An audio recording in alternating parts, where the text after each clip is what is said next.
한번 따라하겠습니다. 전쟁보다 중요한 거. 이제 주일마다 여러분들과 같이 이제 사무엘상을 계속 나누고 있는데 오늘 13장 전체에 있는 말씀을 가지고 전쟁보다 중요한 것이 뭔가라고 하는 타이틀을 가지고 함께 은혜를 나누고자 합니다.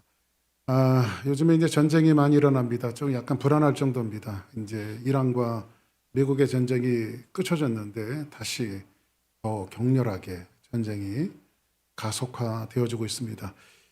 이런 전쟁을 통해서 또 주변 여러 나라들이 이제 또 전쟁을 준비하고 또 전쟁을 일으켜야 되겠다라고 하는 야심을 품은 나라들도 자꾸 나오는 것 같습니다. 이미 우크라이나와 러시아의 전쟁은 이미 오래되었습니다. 이제 세계 도처에서 전쟁이 일어납니다. 근데 세계의 모든 역사의 주인은 바로 하나님이십니다. 할렐루야. 역사의 주인이신 하나님을 믿으시며 아멘 하시기 바랍니다. 자, 그러면 오늘은 여러분들과 함께 봉독한 그 사무엘상 13장에 있는 내용을 통해서 전쟁보다 중요한 것이 무엇이냐라고 하는 것들을 함께 은혜를 나누기를 원하는데, 우리는 전에 보면 이제 사울이 이제 이스라엘 민족들이 하나님 앞에 왕을 구했습니다. 사실 이스라엘의 왕은 하나님이신데 하나님께서 이 사사들을 통해서 하나님이 다스리는 나라, 하나님이 왕이 되신 나라였는데 이스라엘 민족들은 주변 나라들과 같이 왕을 원하는 까닭에 결국은 하나님은 마지못해서 허락하신 왕이 바로 사울 왕입니다. 그리고 사울 왕은 하나님의 은혜를 입어서 이제 왕으로 즉위하고 이제 이스라엘 민족은 왕정 국가, 새로 이제 왕이 시작되어지는 나라로 시작이 되어집니다. 근데 사울이 왕이 되자마자 처음으로 다가오는 큰 시련이 있었습니다. 그 시련이 뭐였냐면 오늘 한번 보겠습니다. 자, 13장 1절에 있는 말씀 같이 한번 볼까요? 시작. 사울이 왕이 될 때에 40세라. 그가 이스라엘을 다스린 지 2년에. 자, 사울이 왕이 될 때에 40세라. 그가 이스라엘을 다닌 지 2년쯤 되어졌는데 2절 보겠습니다. 시작.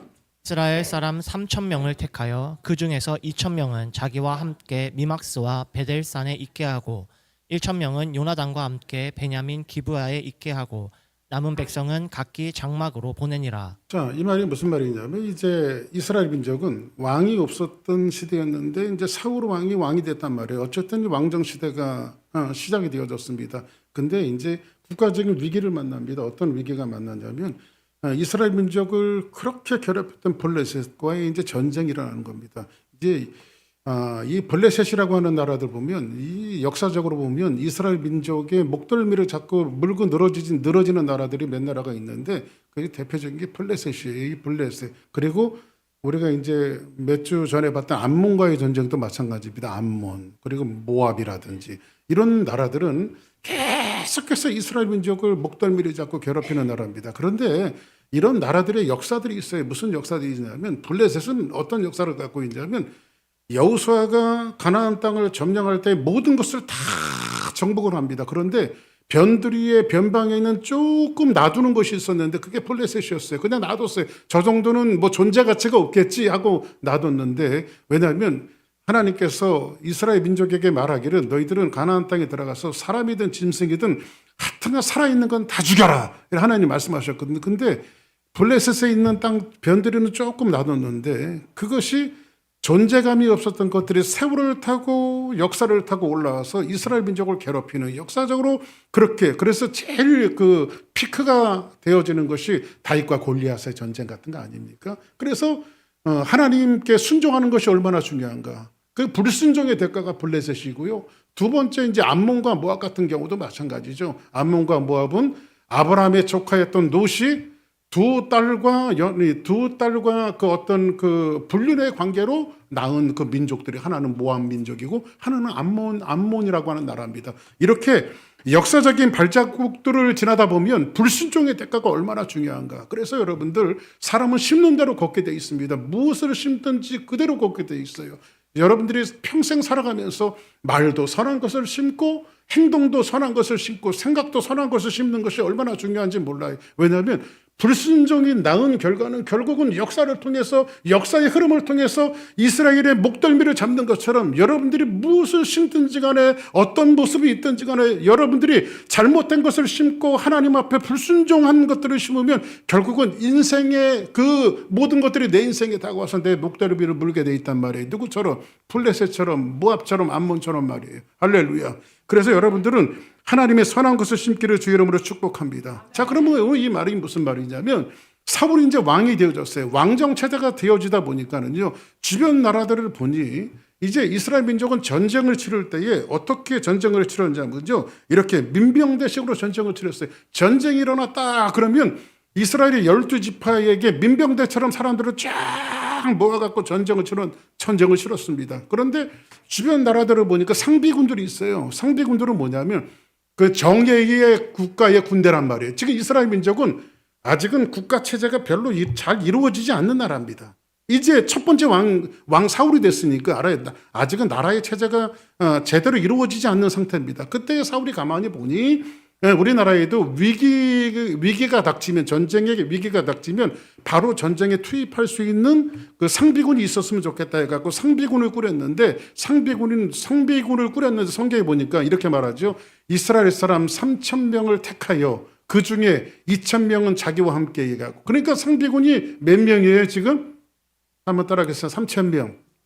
3,000명을 봐서. 그래서 2,000명은 사울과 같이 있게 하고 1,000명은 자기 아들 요나단과 함께 기브아에 있게 해서 남은 백성이 각기 자기 장막으로 돌아갔다라고 성경은 말합니다. 자, 그러면 여기에서 이제 한 가지 해프닝이 일어납니다. 모든 이제 정권들이 마찬가지입니다만 한국도 마찬가지고 지금 한국의 대통령인 이재명 대통령도 마찬가지고 미국의 대통령인 트럼프 대통령도 마찬가지고 어떤 대통령이 되든지 간에 뭔가 이벤트성을 가지고 국민들의 지지를 얻기 위해서 뭔가 이제 퍼포먼스를 하나 해야 하는데 아마 사울이 그런 생각을 했던 것 같아요. 이 사울을 하나님께서 이제 이스라엘 민족들이 사울을 왕으로 세운 까닭은 뭡니까? 주변 나라들에게 계속 괴롭힘을 당하니까 우리에게도 왕이 있으면 왕이 우리를 구원해 주겠다 해갖고 왕을 세운 거 아닙니까? 그러면 이제는 명실상부하게 이스라엘의 구원자로 누가 등판한 거예요? 사울이 등판한 거잖아요. 그러면 자기가 구원자라고 하는 것들을 좀 보여줘야 돼요. 그래서 지금 어떤 일을 하냐면 자기 아들 요나단을 통해서 지금 요나단에게 군사가 몇 명 있어요? 1,000명을 통해서 사울 왕의 허락하에 지금 블레셋의 수비대를 쳐버린 거예요. 지금 기습 공격을 한 거예요. 자, 그 문제가 오늘 이제 이렇게 나와 있는데 3절 한번 봅시다. 시작. 요나단이 게바에 있는 블레셋 사람의 수비대를 치매 블레셋 사람이 이를 들은지라 사울이 온 땅에 나팔을 불어 이르되 히브리 사람들은 들으라 하니. 자, 보세요. 이제 봤어요. 요나단, 이제 사울의 아들이죠. 요나단이 게바에 있는 블레셋 사람의 수비대를 보세요. 치매. 자, 보세요. 그 당시에 블레셋과 이스라엘은 이제 전력적으로 게임이 안 되는 상태예요. 조금 이따가 제가 설명하겠지만요. 블레셋은 강대한 나라예요. 그리고 이스라엘 나라는 무기조차 없었을 때 이 사람들은 첨단 무기를 갖고 있는 사람들이에요. 우리 식으로 한번 얘기해 볼까요? 우리는 이제 저는 군대 생활할 때 M16을 썼습니다. 요즘에 K1 소총을 쏜다 그러더라고요. 근데 그것도 구식이래요. 요즘에는요. 그것도 구식이래요. 근데 우리 전 때는 이제 칼빈 소총을 썼어요. 땅! 땅! 나가는 거. 근데 우리 때는요, 두루룩 하면 16발이 쭈루룩 나가는 거 썼거든요. 근데 요즘에는 그렇게 전쟁 안 해요. 총이요. 총알을 가지고 총을 쏘지만요, 그 연달아 나갈 수 있는 그런 장비들을 개인 화기들을 지금 이제 준다고 그래요. 근데 지금 이스라엘 민족들은 여기 이제 뭐 6.25 세대를 겪어보신 우리 장로님 같은 분들이 6.25 세대를 겪어보셨죠. 김영기 집사님이나. 그때는요, 미국이 그냥 놔두고 간 거 큰 K1 뭐 그거 뭐라 그래? M1이라고 그래요. 그거는 제가 한번 봤거든요. 총이요. 한번 매봤더니 되게 무거워. 총 들고 가다가 총 맞게 생겼어. 그거는 너무 무거워 갖고 그 총을 가지고 사람들이 6.25 때 그 어르신들이 전쟁을 했는데 이렇게 하고 한 발 쏘면 또 한 발 장전하고 땅 쏘고. 근데 북한 괴뢰군들은 뭘 갖고 왔습니까? 두두두두두두 갖고 왔다고. 응? 자, 그러니까 지금 이스라엘 민족은요, 블레셋과 무기도 마찬가지고 병사도 마찬가지고 모든 것이 게임이 안 된단 말이에요. 그런데 지금 사울이 잘못 판단해갖고 사울의 아들이었던 요나단이 지금 블레셋 수비대를 친 거예요. 안 그래도 블레셋 사람들이 호시탐탐 저놈들이 좀 빌미를 주면 쳐들어가야 되겠다라고 하는 생각을 갖고 있었는데 지금 호랑이 수염을 잡아당긴 꼴이에요 지금요. 호랑이 수비를. 자, 그래서 성경은 뭐라고 말하냐면 4절 한번 봅시다. 시작. 온 이스라엘이 사울이 블레셋 사람들의 수비대를 친 것과 이스라엘이 블레셋 사람들의 미움을 받게 되었다함을 듣고 그 백성이 길갈로 모여 사울을 따르니라. 자, 이제 사람들이 국가적인 위기가 닥쳤습니다. 이제는 조금 수비대를 친 것이 확대되어져서 블레셋이라고 하는 강한 나라와 이스라엘 민족, 아직 국가 체제가 제대로 형성되지 않고 군사라고는 정예 군대가 3,000명밖에 안 되는 이 나라의 전쟁이 지금 전면전이 시작이 되어진 거예요. 전면전이 시작이 되어졌을 때에 성경 저자들은 이런 그 숫자들을 왜 성경에서 이렇게 말해주고 있냐면 조금 이따 숫자가 나오겠지만 먼저 한번 볼까요? 자, 한번 5절 한번 봅시다. 시작. 블레셋 사람들이 이스라엘과 싸우려고 모였는데 병거가 3만이요 마병이 6,000명이요 백성은 해변에 모래같이 많더라. 그들이 올라와 베다원 동쪽 민막스에 진침해. 자, 블레셋하고 이스라엘 민족하고 전쟁을 하는데 블레셋 사람들은 이스라엘과 싸우려고 뭐 했어요? 뭐였는데 병거가 몇 만이요? 블레셋 사람들은 병거가 몇 만이에요? 전차 같은 거. 예? 전차가 3만이야, 3만. 근데 이스라엘 민족은 이스라엘 정예 군대가 몇 명이에요? 3,000명. 그리고 마병이 몇이에요? 자, 그러면 말탄 병사들이 정예 병사들이 6,000명이었다라고 하는 것은 일반 병사들은 더 많았다는 거야, 안 많았다는 거야? 근데 이스라엘 민족은 몇 명? 3,000명. 그리고 블레셋 사람들이 전쟁에 모여 전쟁하려고 나온 민족들이 해변에 모래같이 많았어요. 모래같이. 자, 그러면 이 전쟁은 될 싸움입니까? 안 될 싸움입니까? 이 전쟁은 그러니까 사울이 블레셋을 잘못 건드린 거예요. 여러분들 인생 살다가 지혜가 뭐냐면요. 안 될 사람은 건드리지 마세요. 안 될 사람은 건드리지 말아야지. 자꾸 건드리면 곤란해. 자, 그래서 여기에서 그들이 올라와 벳와인 동쪽 믹마스에 진침해 이렇게 말합니다. 그 다음 6절 보겠습니다. 시작.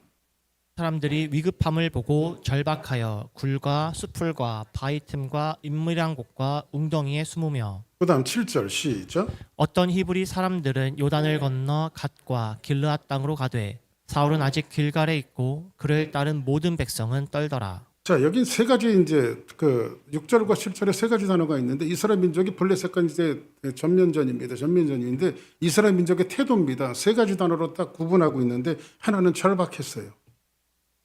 절박해요. 이게 뭐 이길 수 있는 방법이 없어요. 절박해요. 두 번째로 뭐냐면 절박하니까 어떻게 돼요? 한번 따라합시다. 숨었다. 할렐루야. 절박해서 숨었어요. 세 번째로 뭐냐면 부들부들 떨고 있어요. 부들부들 떨고 있어요.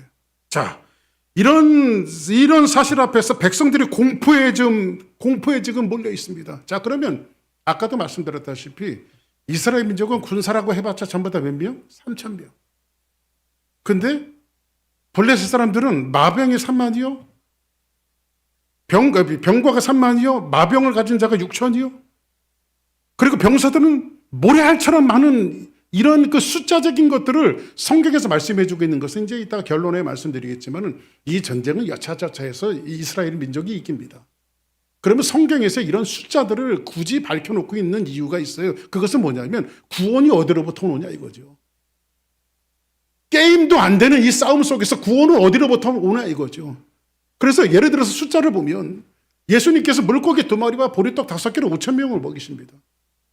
그 여러분 물고기 2마리와 보리떡 5개로 5,000명이 먹을 수 있습니까? 이거는 아무리 수판을 때려보고 아무리 생각을 짜낸다고 이것은 있을 수 없는 일이고 일어날 수도 없는 일이에요. 그런데도 성경에서 물고기 2마리와 보리떡 5개라고 하는 숫자를 집어넣는 것은 뭐냐면 예수님께서 베푸실 기적과 구원이 어떤 것인가를 설명하기 위해서 그 숫자를 적어놓는단 말이에요. 지금 블레셋과 이스라엘 민족은 게임이 되지 않는 싸움입니다. 전쟁이 되지 않아요. 전쟁할 수도 없어요. 이것은 분명히 지는 싸움이에요. 그럼에도 불구하고 하나님께서 이 전쟁을 승리로 이끄십니다. 그래서 여러분들 전쟁보다 귀한 게 뭡니까? 하나님을 붙드는 것이죠. 하나님의 능력이죠. 할렐루야. 응? 자, 그러면 한번 보세요. 이스라엘 민족은 블레셋과 전면전을 하고 있었을 때 그들은 절박하고 숨고 떨고 있었습니다. 근데 우리가 이제 이런 몇 주 전에 여러분들 같이 봤던 암몬과의 전쟁을 한번 생각해 보시기 바랍니다. 기름을 붓고 사울이 왕이 됐지만은 사울이 왕이 됐지만 그 존재를 알지 못해요. 이스라엘 민족들이. 왕이 되긴 됐는데 진짜 왕으로서의 면모가 없었을 때에 이제 누가 암몬의 대군이 쳐들어옵니다. 암몬의 대군이.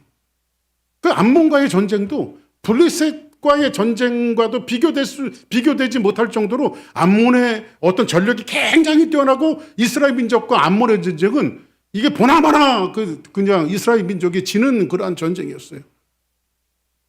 근데 성경에 보니까 왕이 됐는데 성경에 보니까 11장에 보니까 사울이 왕이 됐는데 소를 물고 있잖아, 고향에서. 근데 전령들이 그곳에 닥쳤을 때 성경에 보니까 사울에게 성령이 임함에 하나님의 신이 임함에 사울이 소 2마리를 잡아서 각을 떠서 12지파에게 다 나눠서 보냅니다. 그리고 나서 사울이 뭐라고 외치죠? 지금 온 민족은 들어라.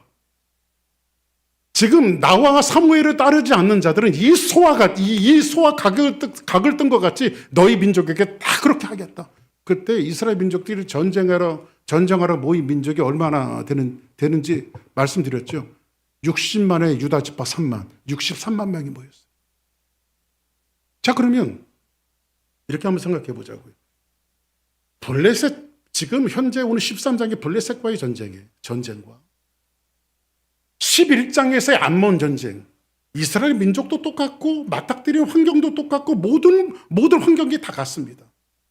그런데 암몬 전쟁에는 이스라엘 민족들이 하나로 모이고 있고 역사로 모이고 있고 능력으로 모이고 있고 하나님 중심적으로 모이고 있어요. 왜? 이 전쟁은 누구에게 속한 것이기 때문에, 하나님께 속한 것이기 때문에. 할렐루야.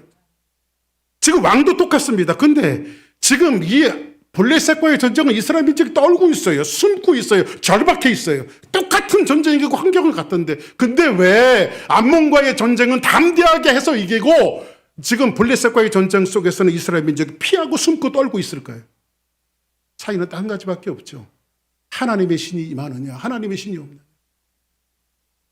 우리의 인생의 싸움도 그런 것 같아요, 여러분들. 우리 교회도 마찬가지고 여러분의 삶도 마찬가지고 우리는 인생의 수많은 전쟁들을 치러냅니다. 우리가 할 수 없는 일들이 우리에게 어마어마하게 다가올 때가 많이 있어요. 저는 교회도 보니까 오랜 세월을 목회하다 보니까요, 정말로 많은 굴곡을 넘으면서 하나님, 이거 내가 할 수 있는 일이 아닌데요. 그런데 하나님이 하시더라고요. 한번 따라합시다. 구원은 하나님께로 온다. 그러니까 우리가 인생의 모든 것들을, 전쟁보다 중요한 것은 뭐냐면, 눈에 보이는 것보다 훨씬 중요한 것은 뭐냐면, 이것을 내가 계산해서 싸울 싸움이냐, 아니면 내 속에 계신 하나님께서 싸우시는 싸움이냐, 우리가 어떻게 이것을 이해하느냐가 다르죠. 지금 이스라엘 민족은 오랜 역사들을 보면 한 번도 자기네 전력을 갖고 싸운 적이 없고, 자기 군사 갖고 싸운 적이 없고, 자기 힘을 갖고 싸운 적이 없고, 자기 능력을 갖고 싸운 적이 없습니다. 비단한 예를 들어볼까요? 이스라엘 민족이 첫 번째 가나안 땅에 들어가서 점령한 성이 어디입니까? 바로 여리고입니다. 근데 여리고는 철옹성이에요. 그 성은 무너뜨릴 수 없는 성이에요. 구름지대예요. 얼마나 견고한 성인지도 모릅니다. 그런데 거기에 갔더니 하나님께서 여호수아에게 명령을 내립니다. 자, 보세요. 전쟁을 하는데 이 전쟁을 하면 뭘 갖고 싸워야 합니까? 칼을 갖고 창을 갖고 싸워야 되잖아요. 근데 하나님이 하루는 여호수아에게 이렇게 말합니다. 여호수아야, 뭐 너 전쟁하는데 칼 갖고 갈 필요도 없고 창 갖고 갈 필요도 없고 활 갖고 갈 필요도 없고 그냥 내가 시키는 대로 해라. 하나님 어떻게 하는데요? 그냥 하루 한 바퀴씩 돌아라 그냥. 그 여러분들, 여리고 성에 있는 사람들 입장에서 한번 이스라엘 민족을 쳐다보자고. 이 거지 새끼 때도 아니고 말이야. 광야에 있다가 거지들이 와서 자기네 성을 한 번씩 도는 거야 이게. 근데 하나님께서 전쟁을 하다라는 것이 이렇게 말합니다. 맨 앞에 제사장들이 하나님의 법궤를 메고. 뭘 메고요? 자, 그러면 질문합니다. 전쟁은 군인이 합니까? 제사장이 합니까? 네? 진짜 똑바로 얘기해 보세요. 전쟁은 군인이 합니까? 제사장이 합니까? 군인이 하잖아요. 자, 그러면 이렇게 한번 이게 꼭 맞는 예는 아니지만은 여러분들 새겨서 듣기 바랍니다. 전도는 목사가 합니까? 교인이 합니까?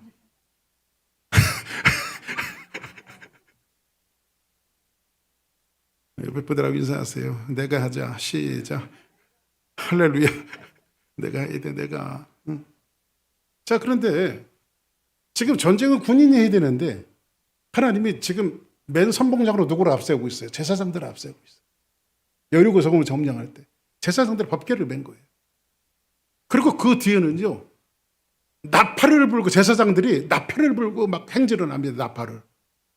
근데 여러분들, 자, 두 번째 질문입니다. 전쟁을 하면 은폐하고 숨어서 기습 공격하는 게 전략적입니까? 그냥 나 여기 딱 하고 오픈하는 게 전략적입니까? 1번, 2번. 1번이잖아. 근데 이 사람들은 아주 나팔을 불어. 나 여기 있다고. 근데 성경에는 두 가지 나팔이 있거든요. 첫 번째는 전쟁할 때 부는 나팔은 은나팔이에요. 하추추라라고 해갖고 빰빰빰빰 부는 나팔이 있어요. 하추추라라고 해서. 그 전쟁할 때는 그 나팔을 보면 이스라엘 민족이 전쟁했다고. 근데 이스라엘 민족에 또 한 가지 나팔이 있는데 양각 나팔로 우리 말로는 해석을 했는데 양의 뿔로 만든 나팔이라고 해갖고 양각 나팔이에요. 그거를 히브리 말로 소파르라고 해요. 소파르. 이 소파르라고 하는 나팔은 어떨 때 이 나팔을 부르냐면 종교 의식을 할 때, 제사장을 세우든지 신년을 선포한다든지 하나님 앞에 제사를 드린다든지 이때는 제사장들이 이 소파르 양각 나팔을 불렀어요. 근데 지금 제사장들을 앞세 세우면서 지금 하추추라 전쟁에 부는 나팔이 아니라 지금 종교 의식을 하는 거예요. 하나님 앞에 예배 드리면서 이들이 행진하는 거예요. 그리고 그것 뒤에는 하나님의 백성이라고 하는 이스라엘 민족이 제사장들을 따라서 하루에 한 바퀴씩 도는 거예요. 그냥요. 이런 전쟁이 상식적으로 이길 수 있냐고요.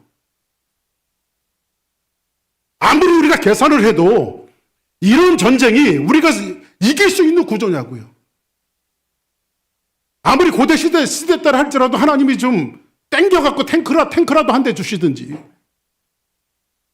뭔가 우리식으로 이해될 수 있는 무기와 전력 자산을 주시면 우리가 하나님 이렇게 나를 도우시는구나 하면서 우리가 믿습니다 하고 나가서 전쟁할 수 있을 텐데 이건 법계매라고 그러죠. 나팔 불라고 하죠. 응? 손에 무기는 하나도 없죠. 근데 하루에 한 바퀴씩 도는 거예요. 그리고 7째 내려는 7바퀴 도는 거예요. 그리고 나서 그들은 소리를 칩니다. 여호와의 군대라. 그들을 하나님께서 우리에게 붙이셨다고 외치니까 여리고 성은 무너지고 무혈입성하는 놀라운 역사. 그래서 여러분들 모든 전쟁이 누구에게 속해져 있냐면 하나님께 속해져 있는 거예요. 우리의 인생의 전쟁도 마찬가지고 교회의 전쟁도 마찬가지고 여러분이 살아가는 모든 크고 작은 전쟁들도 다 누구에게 속해 있냐면 하나님께 속해 있는 거예요. 이게 모든 것들이. 근데 우리의 DNA는요. 뭘 계산하냐면요. 어떤 사람이 무슨 일을 하다가 실패하면 내가 좀 자본이 딸렸나? 내가 부지런하지 않았나? 내가 전략을 잘못 땄나? 어디가 문제이지? 우리의 DNA는 그거부터 먼저 따져요.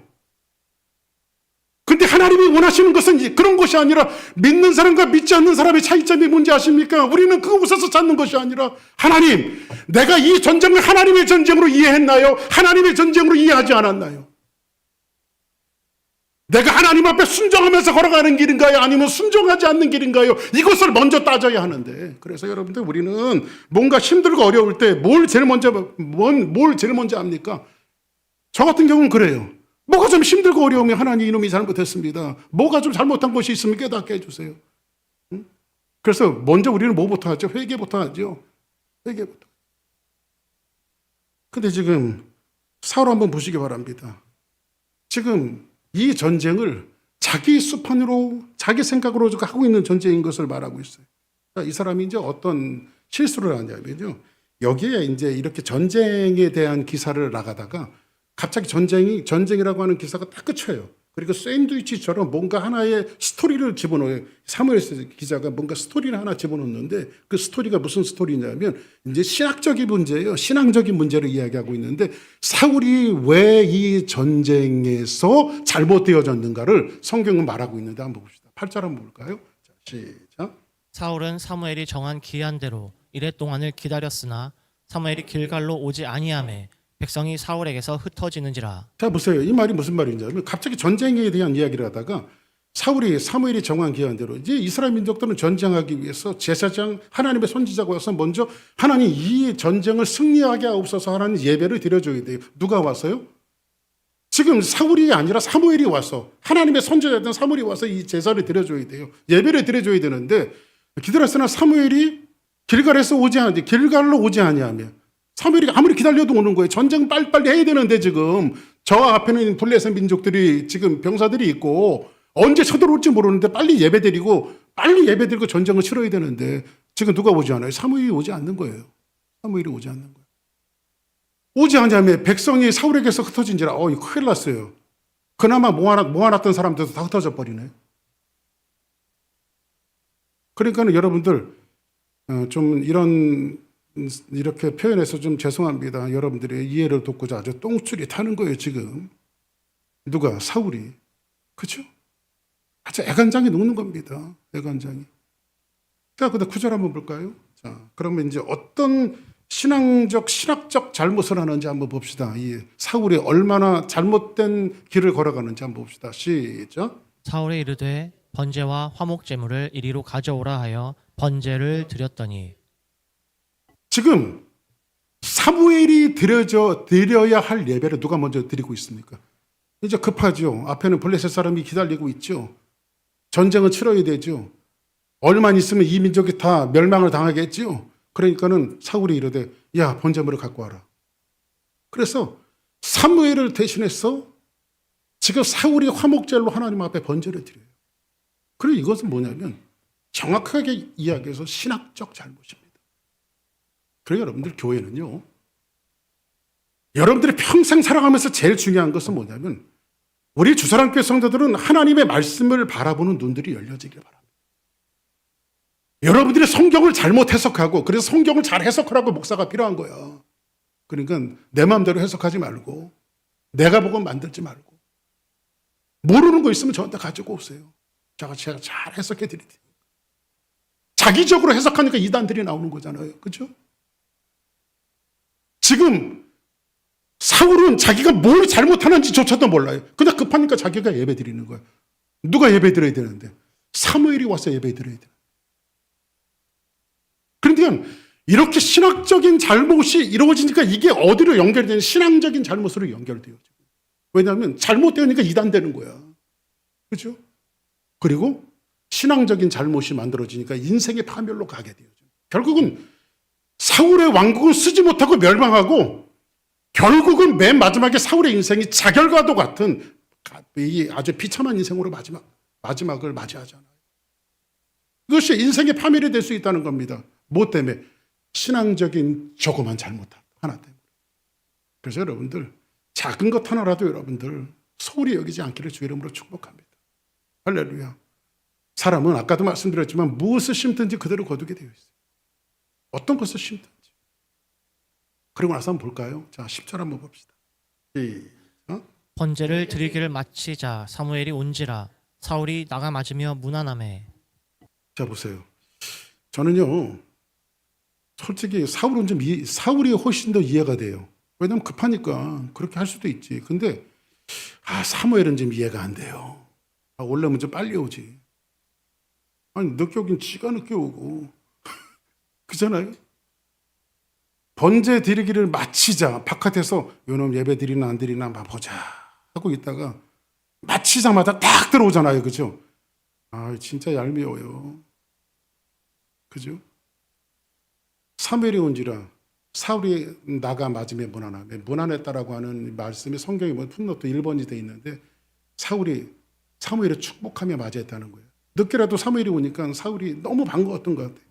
막 나가서 사무엘을 축복하고 아유 사무엘 그 선지자님 잘 오셨습니다. 잘 오셨습니다 하면서 축복하고 맞는데 우리 말에 그런 말이 있죠. 우리는 좀 격한 말을 좀 많이 써서 죄송합니다.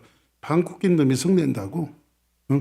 지금 이 사무엘이 더 오히려 화를 내고 있어요. 지금 뭐라고 화를 내냐 한번 봅시다. 11절 시작. 사무엘이 이르되 왕이 행하신 것이 무엇이냐 하니 사울이 이르되 백성은 내게서 흩어지고 당신은 정한 날 안에 오지 아니하고 블레셋 사람은 믹마스에 모였음을 내가 보았으므로.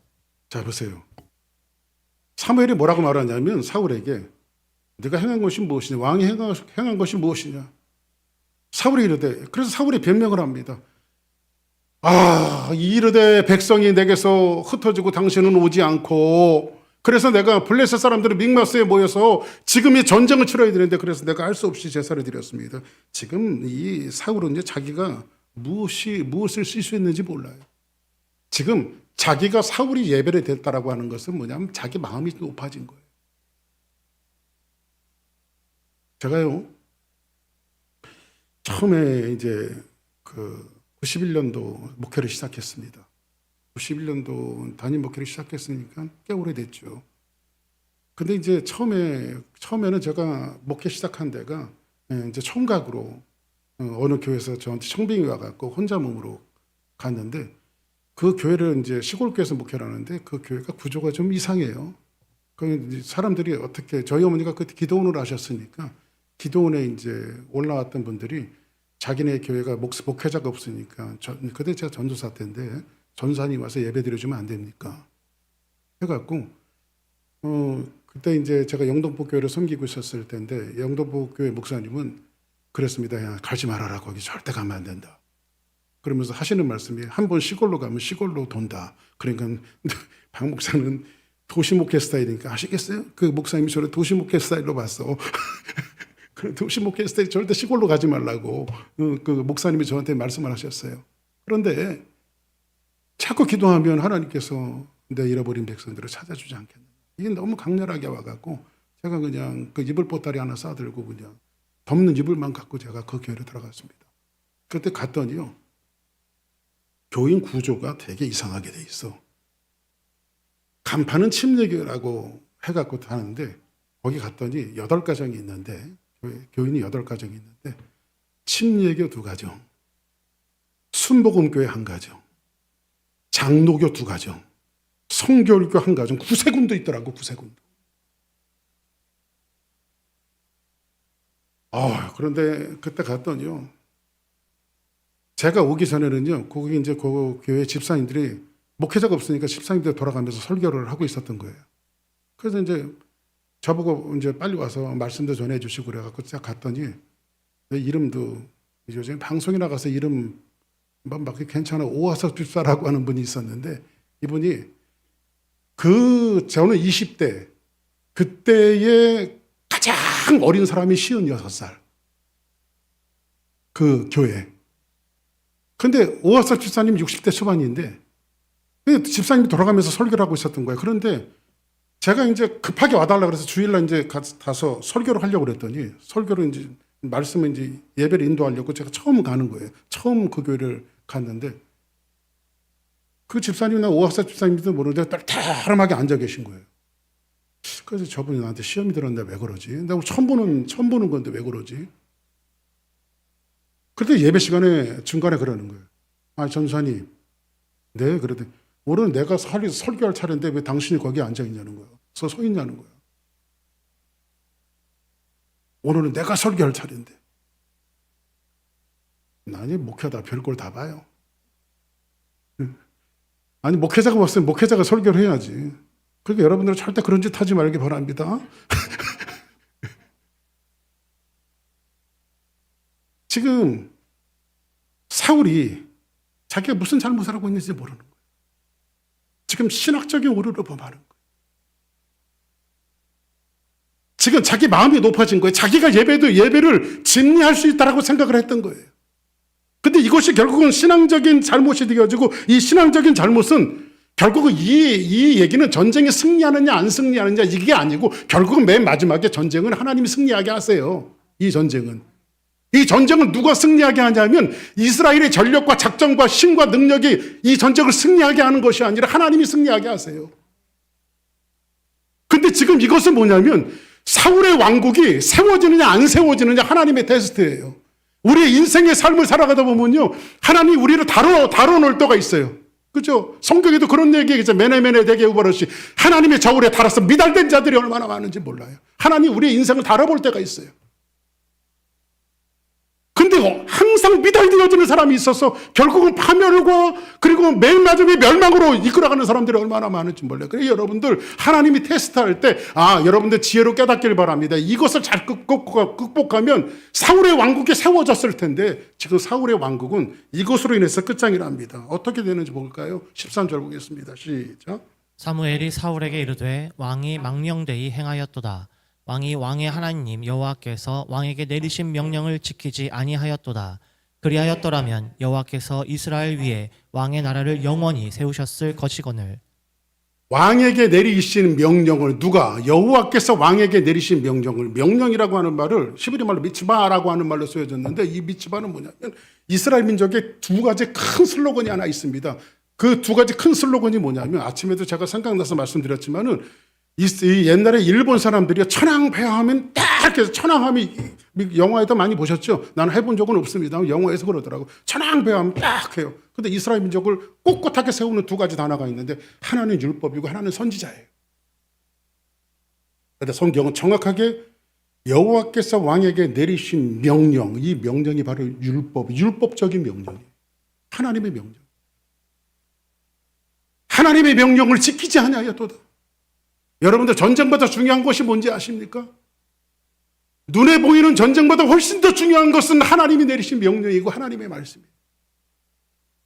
그래서 우리는 이제 좌우로 돌아보는 것이 아니라 그럴 때마다 기도의 시간으로 들어가고 하나님의 말씀 속으로 들어가고 복음 속에 들어가는 것이 얼마나 중요한지 몰라요. 우리의 시선을 하나님 앞에 고정하고 모든 시선을 주님께 드리고 살아계신 하나님을 느낄 때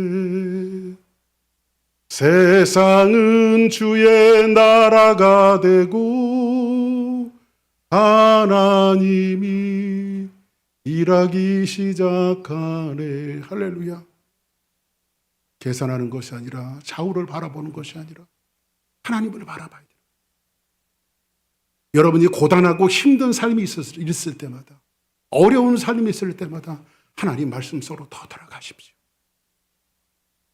전쟁보다 내 앞에 있는 전쟁보다 훨씬 더 중요한 것은 뭐냐면 여러분들이 기도의 자리로 돌아가는 것이에요.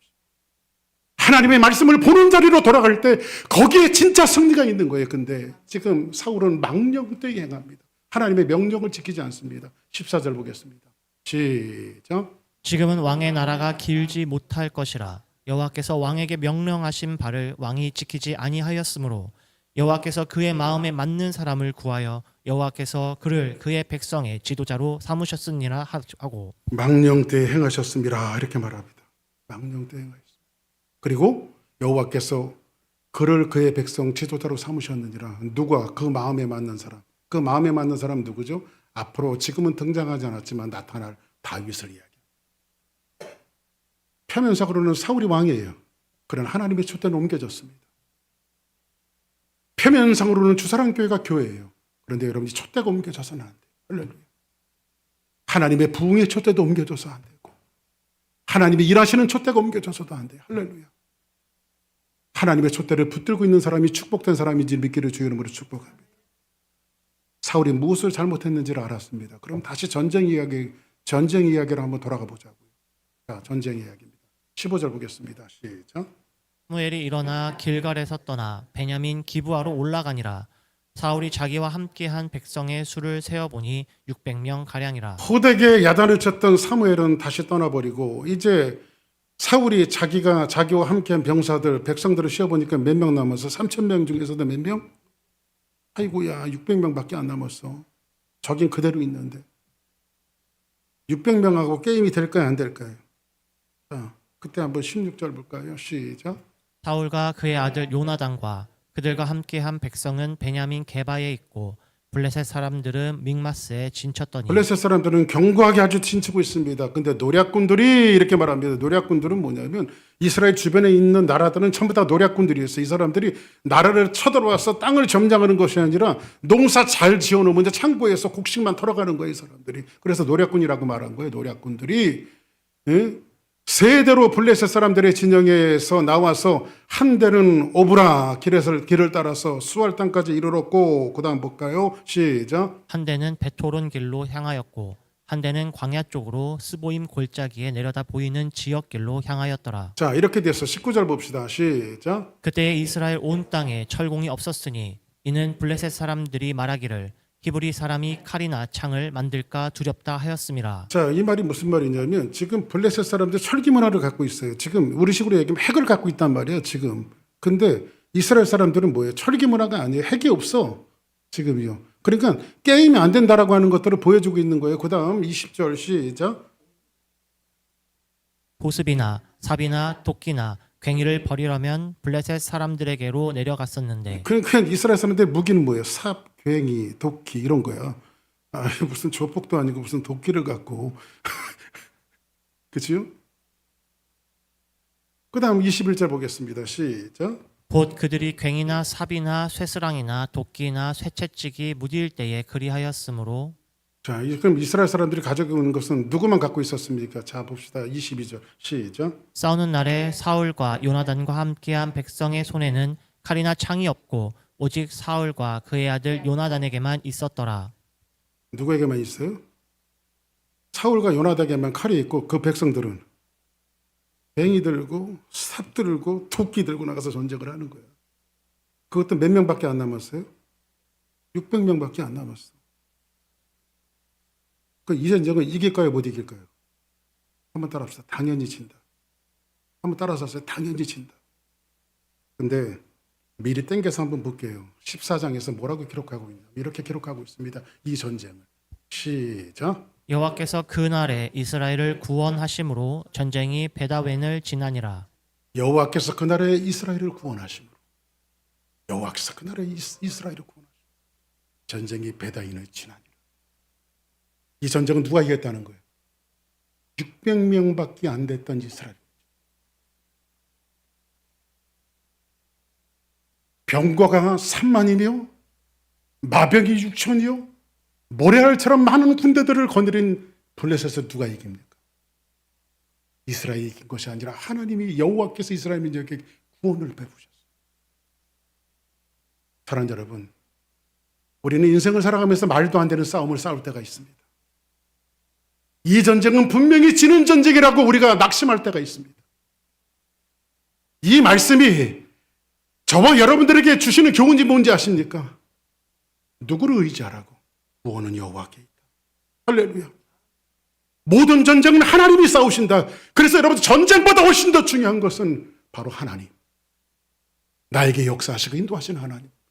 이것을 바로 알았던 한 사람이 있었습니다. 그 사람이 누굽니까? 바로 다윗입니다. 다윗이 골리앗 앞에 나갔을 때 17장에서 이렇게 이야기하고 있습니다. 17장 36절 보겠습니다. 시작. 주의 종이 사자와 곰도 쳤은즉 살아계신 하나님의 군대를 모욕한 이 할례 받지 않은 블레셋 사람이리까 그가 그 짐승의 하나와 같이 되리이다. 다윗이 시작. 다윗이 블레셋 사람에게 이르되 너는 칼과 창과 단창으로 내게 나아오니와 나는 만군의 여호와의 이름 곧 내가 모욕하는 이스라엘 군대의 하나님의 이름으로 내게 나아가노라. 사울과 다윗의 차이점은 뭐였을까요? 사울은 자기의 전쟁으로 이해하고 자기 계산을 했습니다. 그러나 다윗은 모든 전쟁을 하나님의 전쟁으로 이해했습니다. 그래서 다윗의 나라가 영원한 겁니다. 마지막 질문 하나 드립니다. 여러분들의 삶에 어떤 꽃이 피고 있고 어떤 열매가 맺고 있나요? 사울의 열매입니까? 아니면 다윗의 열매입니까? 전쟁이 여러분들이 싸우는 전쟁이라고 생각하십니까? 하나님의 전쟁이라고 생각하십니까? 바라기는 우리는 미약하고 나약할지라도 연약할지라도 나에 뒤에서 싸우시는 분은 하나님이시며 구원을 주시는 분도 하나님이시며 내 눈앞에 닥치는 모든 환난과 전쟁보다 훨씬 더 중요한 것은 그 하나님의 손을 붙들고 한 걸음 한 걸음 나가는 삶입니다. 이 말씀을 붙들고 한 주간도 여러분들이 승리하는 복된 역사와 은혜가 있기를 주의 이름으로 축복합니다. 다 같이 자리에서 일어나시겠습니다.